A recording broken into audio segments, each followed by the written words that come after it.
நாங்கள் ஒரு வண்டி வாங்கி 1.5 வருஷத்துக்கு மேலே ஆகுது.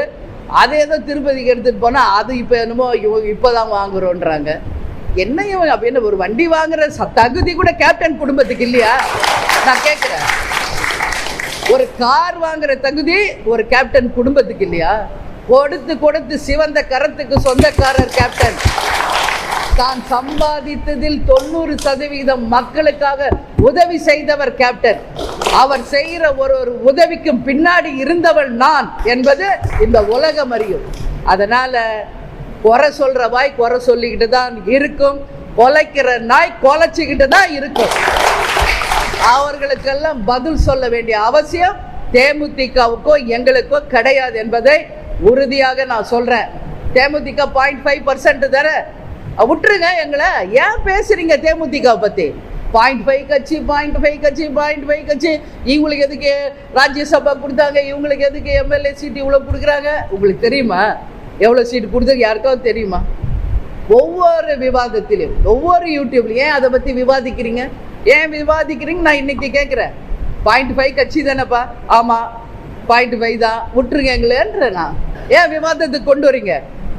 தேமுதிக என்ற வார்த்தை இல்லாமல் எந்த யூடியூபாவது எந்த விவாதத்திலாவது யாராவது இன்னைக்கு பேச முடியுமா? நீங்கள் குறை சொன்னாலும் தேமுதிக தான், வாழ்த்தினாலும் தேமுதிக தான், உயர்த்து பிடிச்சாலும் தேமுதிக தான். அதனால் வாழ்த்துவோர் வாழ்த்தட்டும், தூற்றுவோர் தூற்றற்றும், எல்லா புகழும் எங்கள் கேப்டனுக்கு தான் என்பதை இந்த நேரத்தில் நான் சொல்கிறேன். கேப்டன் பார்க்காத புகழா, கேப்டன் மேல் விழுகாத விமர்சனங்களா? இனிமேல நாங்கள் எங்கள் கட்சி புதுசாக இனிமேல நாங்கள் பார்க்க வேண்டியது எதுவுமே இல்லை.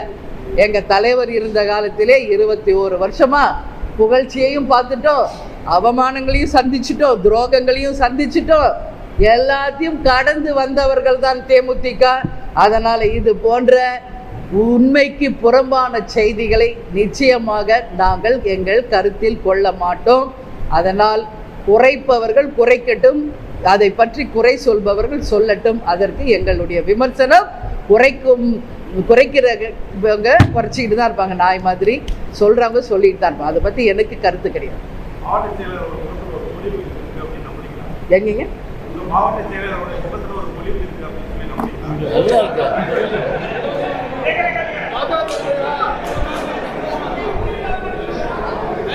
அப்படியே பாருங்க, அப்படியே பாருங்க, அப்படியே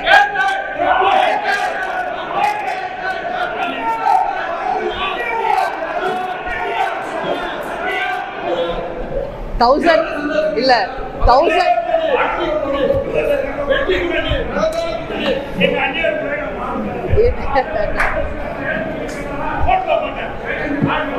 இல்ல இல்ல ஒரு நிமிஷம். எங்களுடைய மாவட்ட கழக செயலாளர் முகத்தில் பிரகாசம் இருக்கான்னு கேட்குறீங்களே? 1000 வாட்ஸ் பல்பு மாதிரி இருக்காங்க இங்க ஒவ்வொருத்தரும். அந்த பௌர்ணமி நிலவின் முகமாக எங்கள் மாவட்ட கழக செயலாளர் முகத்தை நான் பார்க்கிறேன். அதனால நீங்க நினைக்கிற மாதிரி இந்த கட்சியை ஏதாவது உடைச்சிடலாமா, ஏதாவது பண்ணலாமான்னா அதுக்கு தேமுதிகவில் இடம் இல்லை என்பதை எங்கள் மாவட்ட கழக செயலாளர்களை நிரூபிப்பாங்க.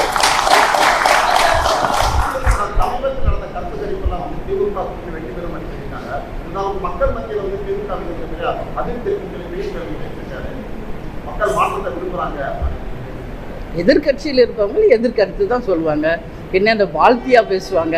இது யூஸ்வல் தானுங்க.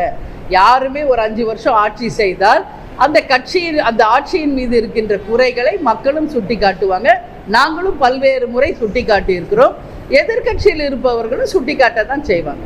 இது இயல்பு. அதனால் அவங்க சொல்கிறது தான் 100% உண்மை இல்லை. அதனால் இன்னைக்கு மத்தியில் அவங்க ஆட்சி 15 வருஷமாக நடக்குது. அங்கேயும் பல்வேறு மக்கள் அவங்க மேலேயும் பல்வேறு குற்றச்சாட்டுகளை சொல்லிட்டு தான் இருக்காங்க. அதற்கு அவங்க பதில் சொல்லட்டும்.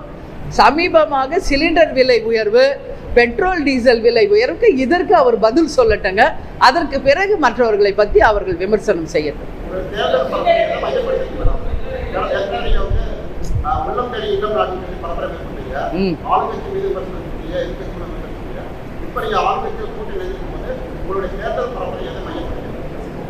தேர்தல் பரப்புரை இன்னும் ஒரு வாரத்தில் ஆரம்பிக்க இருக்கிறது. உங்களுக்கே தெரியும், என்னுடைய தேர்தல் பரப்புரை எப்படி இருக்குன்னு நீங்கள் 21 வருஷமாக பார்த்துட்டு தான் இருக்கீங்க. எங்களுடைய தேர்தல் பரப்புரை தமிழ்நாட்டுக்கும் தமிழக மக்களுக்குமா ஒரு நல்ல திட்டங்களை வடிவமைத்து சொல்வதாகவும், எங்கள் கூட்டணியில் இருக்கும் திமுக கொடுக்கின்ற தேர்தல் அறிக்கையை ஒற்றியும், எங்கள் வேட்பாளர்கள் போட்டியிடும் அந்த தொகுதிக்கு உரிய அந்த தேவைகளையும் நாங்கள் மையமாக கொண்டு இந்த தேர்தலில் மக்களுக்காகவும் நாட்டுக்காகவும் நாங்கள் பேசுவோம். ஏற்கனவே அது சொல்லியிருக்கேனே, அத்தனை மாவட்ட செயலாளர்கள் விருப்பமும் அதுவாக இருக்கு. இன்னைக்கு பேசினவங்களுடைய விருப்பமும் அதுவாக இருக்கு.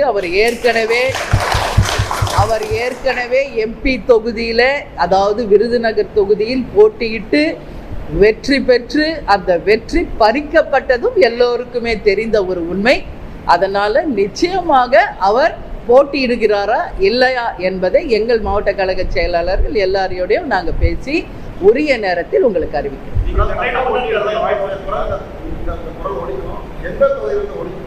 வெற்றி பெற்ற தொகுதி 2, கேப்டன் சார்பாக வெற்றி பெற்றவர்கள் 28 பேர்.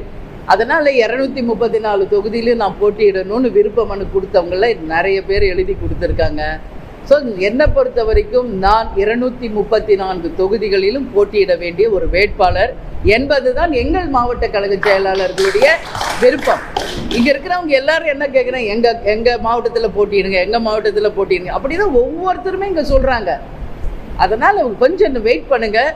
நிச்சயமாக எந்த தொகுதியில் போட்டியிட போகிறோம், நான் மட்டும் இல்லை, எங்கள் கழகத்தை சேர்ந்த அனைவரும் யார் யாருக்கு எந்த தொகுதி என்பதை இன்னும் ஒரு 4-5 நாளில் உங்களுக்கு அதிகாரப்பூர்வமாகவே நாங்கள் அறிவிச்சோம்.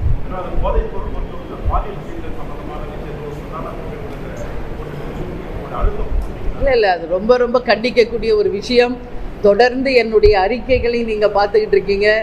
விமென்ஸ் டே அன்னைக்கு கூட நான் என்னுடைய இதே மாதிரி ஒரு ப்ரெஸ் மீட்டில் என்னுடைய கடுமையான கண்டனத்தை, பெண்களுக்கு எதிராக பேசுபவர்கள் யாராக இருந்தாலும் இதோட உங்களுடைய பேச்சுக்களை, பெண்களை அவமானப்படுத்தும் செயல்களை நிறுத்திக்கணும் அப்படின்னு என்னுடைய பர்த்டே செய்தியாக சொல்லியிருக்கேன்.